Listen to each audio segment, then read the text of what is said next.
ఎడారిలో సెలయేర్లు. ఫిబ్రవరి 28. దేవునికి ఎల్లప్పుడూ స్తుతియాగము చేయుదము. హెబ్రీయులు 13:15. ఒక దైవ సేవకుడు చీకటిగా మురికి వాసన కొడుతున్న చిన్న గుడిసెలోకి తొంగి చూశాడు. ఎవరు బాబు అది అంటూ ఒక నీరసమైన స్వరం వినబడింది. అగ్గిపుల్ల వెలిగించేసరికి అవసరాలతో బాధలతో సుషించిపోయిన ఒక ముసలి ఆకారం కనిపించింది. నల్లగా మడతలు పడిపోయిన ముఖంలో జాలిగా బేలగా ప్రశాంతంగా చూసే కళ్ళు. ఆ కుక్కి మంచం మీద పడి ఉన్న ఒక ముసలవ్వ.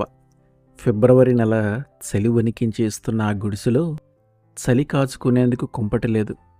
ఆమెకు తినడానికి తిండి లేదు.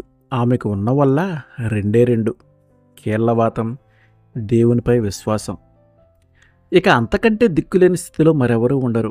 కానీ ఆ ముసలవ్వ తనకు ఇష్టమైన పాట ఒకటి పాడి వినిపించింది. నేను పడే కష్టం తెలియదెవరికి, యేసుకు తప్ప తెలియదెవరికి. నేను పడే కష్టం తెలియదెవరికి, హల్లెలూయా స్తోత్రం. పడుతూ ఉంటాను, లేస్తూ ఉంటాను, నిలబడతాను, కూలిపోతాను, మహిమ నా చుట్టూ ప్రకాశిస్తుంది. హల్లెలూయా స్తోత్రం. ఇలా సాగిపోతుంది.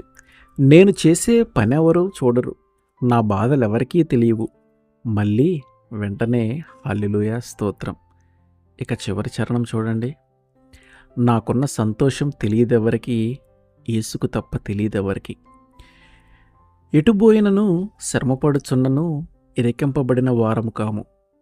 అపాయములో ఉన్నను కేవలము ఉపాయము లేని వారము కాము. తరమబడుచున్నను దిక్కులేని వారము కాము. పడద్రోయబడినను నశించు వారము కాము.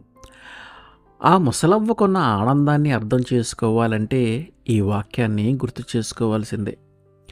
మార్టిన్ లూథర్ తన మరణశయ్య మీద ఉన్నాడు. బాధతో మూలుగుతూ ఆ బాధలోనే 4 మాటలు చెప్పగలిగాడు.